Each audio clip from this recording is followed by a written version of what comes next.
मान्यवर विधायक श्री गणेश्वर बेहरा। उपवाचस्पति महोदय, मोर जोड़े प्रश्न अति संक्षेप क्या समय गड़ी जा। प्रथम प्रश्न हूँ जे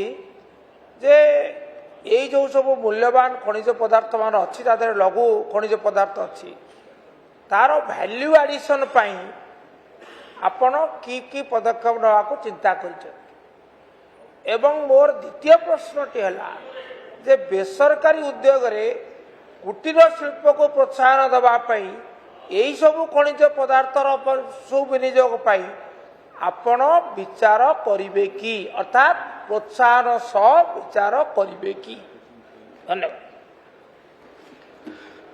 उपवाचस्पति महोदय, वरेण्य सदस्य जो प्रस्ताव सरकार पाखरे रखिंट वैल्यू एडिशन निश्चित भाव में केवल खनि रे पदार्थ उत्तोलन करदेकी बाहर बजार को छाड़देले हेब नहीं, तार केवल डाउनस्ट्रीम रे सुविनियोग करा जाय परिबो। सरकार सेप्रति सचेतन अच्छा। गोटे कम्प्रेहेन्सिव मास्टर प्लान विभाग तरफ ये खूब कम दिन भितर प्रस्तुत करा जाउछे एवं जो कथा कहिसंती ताहाकू गुरुतर सहित विभाग ग्रहण करिवो एवं परामर्श क्रमे ताहाकू कार्यान्वयन करा जाय।